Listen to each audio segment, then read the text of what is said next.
Have you ever wondered how these South Park characters are made? Well, what if I told you they're kind of like real folks from Trey Parker's own life? But where does the creation of their fictional characters become identity theft, and how can they get away with that? In this video, we're going to uncover which South Park characters are based on real-life people and what crimes Matt and Trey commit.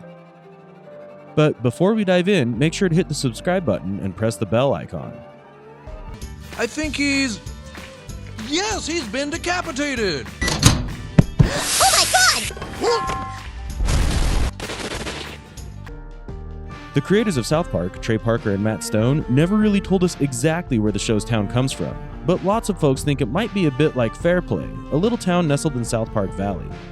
This place used to be called South Park, where Parker grew up.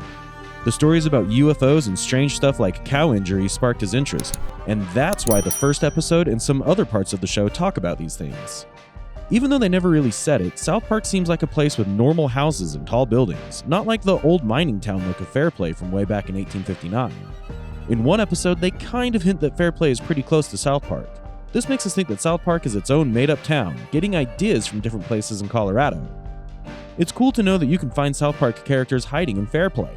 You might spot them on Main Street or in a shop. There's even a pottery store that turned into a South Park museum. In one episode of Season 22, there's a map that shows nearby towns like Fairplay and others all around South Park, making us think even more that South Park is just a pretend place. The character Stan is sort of like Trey Parker himself. They have the same last name, and back in college, they made funny voices which turned into the voices of Stan and Kyle. They got into trouble for doing those voices in college, sounding like Stan and his friends. Parker and Stone wanted to show how kids really talk when grown-ups aren't around, being a bit rude sometimes. Some fans think Stan is a little like Parker's friend Stan Goff. In an interview, Parker said Goff was a big inspiration, a real person in a world of fakeness. As for Kyle, he's a bit like a young Matt Stone. They both have Jewish backgrounds, so they didn't realize it until later. When Parker was in school, his friend Greg Geller got picked on because he was Jewish. That's when Parker learned to be careful. Kyle's curly hair looks like Stone's character in an old movie. Even Kyle's parents' names are from the show. Trey's all-time favorite character happens to be Randy Marsh, and it's even more amusing because Randy's voice is basically a copy of Trey's real dad, who's a geologist, just like Randy in the show. While I can't say much about the huge testicles part, we've only seen pictures of his dad from the waist up. In an interview with SBS, Trey Parker spilled the beans on why he enjoys voicing Randy the most. When the show began, he was mimicking his dad, but now that he's older, it's become more like his own voice. This explains why Randy has a bigger role in the series now. Trey connects more with the adults. Fans love Randy for his crazy cooking skills, spontaneous brawls, and his passion for cooking. I'm still scratching my head wondering why he hasn't made it Facebook official with that chicken. The real Randy Marsh seems to have a good sense of humor too, claiming More Crap is his favorite episode. Sounds like quite the amusing father-son dynamic. As for Trey's drug education, apart from his Oscar experience, it was his college counselor, Mr. Lackey, who played a part. Trey explained that Mr. Lackey had a unique way of talking that inspired Trey to do voices. Apparently, Mr. Lackey's actual voice was just as exaggerated as the one Trey used. And yes, this is where the inspiration for the character comes from. And it turns out someone on TikTok even showed off a 1994 yearbook with a picture of the counselor, revealing his first name, which might surprise you. Leanne Cartman draws some inspiration from Trey's own past. She's somewhat based on Trey's ex, who cheated and left him a month before their wedding. Trey was engaged to a girl named Leanne, and they were high school sweethearts. Plans were all set, tickets, dress, church, until about a month before the wedding when she started seeing a guy from an a cappella group. Trey even based a horse in Cannibal the musical on her, a horse named Leanne, who leaves him for an insurance salesman. Trey wanted to remind her of her choices. The real Leanne even attended the South Park 25th anniversary concert at Red Rocks, perhaps seeking some acknowledgement. Quite the interesting backstory there. The character Eric Cartman finds his inspiration in Matt Cartman, a close friend of both Matt and Trey. Matt Cartman was a bit on the heavier side and a late bloomer in their group. He had a quick wit for comebacks, likely developed from enduring teasing more than the others. Cartman's baby fat melted away, and he even took high-level karate classes. He'd boast about being able to defeat anyone, but given Cartman's tendency to exaggerate, it might just be an intimidation tactic. The name Cartman came to be during a trash-talking session at a football game. Trey Parker heard it and thought it was perfect for the chubby kid. Cartman's personality also draws from Archie Bunker from All in the Family, making it easier for Trey and Matt to create his character. Butters has a connection to South Park co-producer Eric Stowe. Who's the boy that can laugh in a storm cloud, turn a frown into a smile for free? Who's the kid with a heart full of magic? They used to call him Goody Goody because he disliked offending people, much like Butters.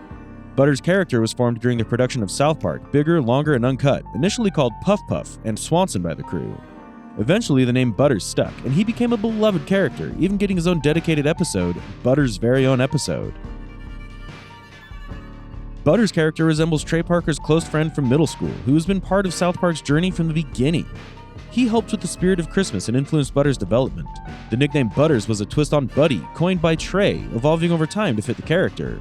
Trey used to add earth to words, and the name grew on him, reflecting Butters' transformation. The character City Walk emerged from prank phone calls to a fast food place called City Walk in Colorado. Matt and Trey ordered food, and the person who answered the phone said, "City Walk, take order." The laughter prompted them to make frequent calls, hearing phrases like City Beef and City Chicken. This hilarious experience led to the creation of the beloved City Walk character, bringing some playful humor into the show. Howdy ho! Howdy ho, Kyle! Mr. Hanky, that talking piece of poo, actually comes from a blend of two folks. Back when Trey was in kindergarten, he had a teacher named Mr. Hat, who kinda resembled that character. This happened during a stretch when Trey lived in Nashville. He remembers those schools being pretty lousy. They had a hand puppet teacher who would put on a puppet named Mr. Hat and play recordings of his teaching. Trey doesn't think he learned much except for the puppet. He thought, this is how school's gonna be. The character's appearance came from memories of the hand puppet teacher and a big snowman from a Broadway musical. The result is half Mr. Hanky, half snowman. A lot of the comet episode is taken from Trey's own experience. He and his friend wanted to see a comet passing by, and it turned into a 12-hour adventure. They got pulled over by a cop while driving around 11 p.m., explaining they were comet hunting. He let them go, but when they got home, there were tons of messages about the comet. They watched the news and saw a guy saying, "We saw the comet, it was so bright." Trey recognized that it was him. They'd been excitedly sharing their comet sighting with everyone. Oh Holy Night was inspired by a real moment in Stone's life. He had a talking cat that kept saying something like, "Oh Long Johnson." They made an episode about it, even though the cat was just making random noises. Chef's character came from Stone's uncle in Colorado and Parker's grandmother in Oklahoma. Both were black. They did a bit about their first voice actor being like Chef, but it got weird. So they decided to make Chef based on their cooking teacher from college, someone who said outrageous things. Cartman's mom is a mix of Stone's mom and Parker's mom. You can tell from the houses in the show. The creators based many characters on themselves and their experiences, tweaking them for comedic effect. Trey initially created South Park as a Christmas video for friends, but its success led to a series. The show had no focus group or test audience. Comedy Central gave them $2,000 to make a short film, and it snowballed from there. Though most of South Park is made in Colorado, some parts are produced in California. The name South Park came from Trey and Matt's brainstorming at the University of Colorado. They chose it over North Park because it sounded more authentic. The show is not directly based on any real town, but rather loosely inspired by elements from various places. The characters are loosely linked to people Trey and Matt knew, like a kid from their school who sneaked into theater class. And the rest, as they say, is animated history. So that seems enough for this video. If you enjoyed watching it, give it a thumbs up and subscribe for more content. Thanks for watching.